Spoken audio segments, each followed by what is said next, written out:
طاقت آخر ہے کیا؟ سوال تو سیدھا سا ہے، پر جواب وہ کافی دلچسپ ہے۔ عام طور پر تو اسے دوسروں پر کنٹرول ہی سمجھا جاتا ہے نا، لیکن شروعات کہیں اور سے کرتے ہیں۔ اسے ٹھیک سے سمجھنے کے لیے ہمیں سیاست نہیں بلکہ فزکس کی طرف دیکھنا ہوگا۔ فزکس کہتی ہے کہ طاقت بس توانائی کے استعمال کی رفتار ہے، یعنی کتنی جلدی کوئی کام ہوتا ہے۔ اچھا، یہ تو ہوئی فزکس کی بات۔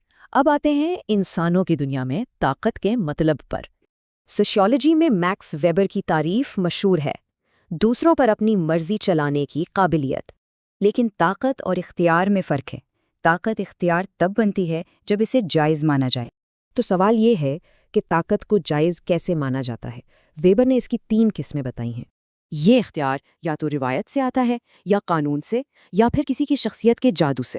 یعنی روایتی اختیار ورثے میں ملتا ہے، قانونی اختیار عہدے سے جڑا ہے، اور کرشماتی اختیار صرف شخصیت کا کمال ہے۔ مارٹن لوتھر کنگ جونیئر جیسی شخصیات اس کی مثال ہیں، جو اپنے کرشمے سے لوگوں کو اپنا گرویدہ بنا لیتی ہیں۔ لیکن کچھ فلسفی طاقت کو اس سے بھی گہری ایک بنیادی چیز مانتے ہیں، جیسے فلسفی نیچے کا ول ٹو پاور کا نظریہ۔ یہ انسان کی سب سے بنیادی خواہش ہے۔ نیچے کے نزدیک کائنات میں ہر تبدیلی کی وجہ یہی ول یعنی ارادہ ہے۔ کچھ اور مفکرین کے خیال میں طاقت کوئی چیز نہیں بلکہ ایک پھیلا ہوا نیٹ ورک ہے۔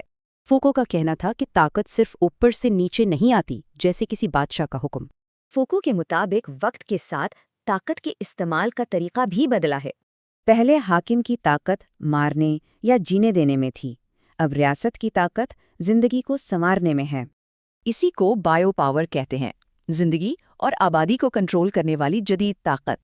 یہ کیسے کام کرتی ہے؟ صحت، پیدائش اور پیداواری صلاحیت کو کنٹرول کر کے۔